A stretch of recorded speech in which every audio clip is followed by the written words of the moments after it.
Okay, folks. And we were just filming the helicopter. No, it's not the immigration. I think it's a combination of CAL FIRE and Edison.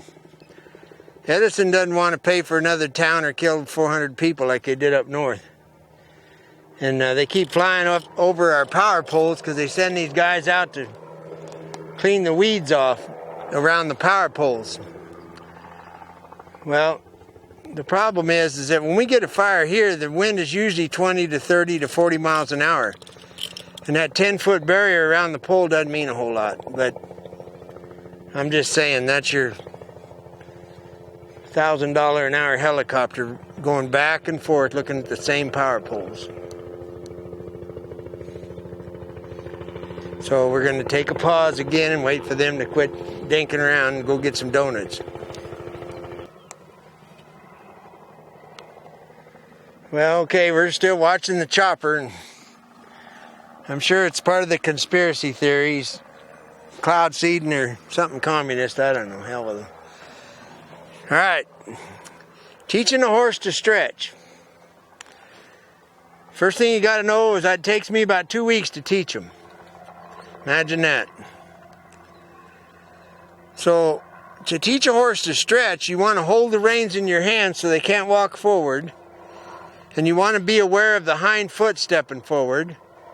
And then you ask the front feet to stretch out like he's going to pee. So, the left front foot is forward. So that tells me to move the right front foot, because I've already got the left one forward. So I've got a rein here to check him. He thinks he's wanting to back up, so now it's the right front foot forward. So I'm going to push on the saddle horn so all the weight goes on his right front foot. You see how he moved his left front? Now I'm going to push again, and I'm going to tap this foot. And when it comes down, I'm pushing on the saddle horn so the weight goes to the right front foot. He needs to literally pick it up. I'll tap it again. This time I'll pull and set it down a little bit ahead. Pushing. Good. Now believe it or not, I didn't gain nothing, but I'm starting for him to understand. Now I'm going to ask again. Hand on rein. Push on the horn. Tap the foot. Pushing harder. There.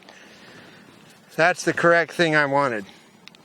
Now, horses are pretty smart, so the right hind is going to be the foot that's going to step forward if it does. If a hind foot steps forward, you tap on it right there on the cannon bone until it steps back. Now, if you're a dink, you can do this with a carrot stick or some kind of lion trainer thing, but we just don't carry them with us all the time. So we teach them with our foot, and then they've got it for life. So I still need the left front farther ahead, so I'm going to push again, offset the weight, and this time if he picks his foot up, I'm going to try to help it land in the right place. You notice I'm not pulling back on the rein because I don't need to. Pushing. Pushing. Good. Push. Tap. Push and help. Now I'm going to pull on the saddle horn. Now he's resisting me, but I'm pulling, and I'll take my foot and tap it. There, he just made it. Now I'm going to push. There. It's over for the day. That's how you teach a horse to stretch. Now in a couple weeks he'll stretch all the way out. So later on you don't use your foot. You just simply grab the saddle horn and start rocking it, and the horse will stretch. Later on, you start to reach for the saddle horn and the horse will stretch. Later on, he thinks you want to get on and he'll stretch. That's why it takes a long time for him to get this.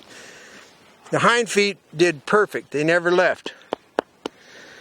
So remember, we're making these videos because of what people want us to show them. Now, we pick which things we want to show because a lot of it doesn't make any sense. I don't get it, so I don't do videos on it.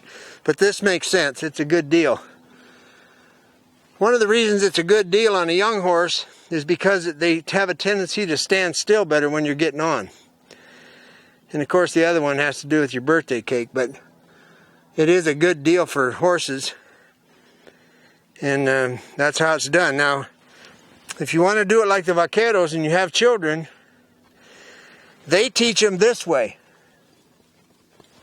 And the reason is because their little kids can go up and start tapping that horse's leg and it'll stretch out. Then they can put their knee in the stirrup like we've all did when we were little and get on. So if you have a small family and little kids, you can teach them by this way at the same time.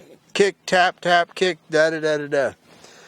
So there you go. That's how it's done. All right, folks. My bride told me to tell you that we have a website called thedisciplinedraide.com.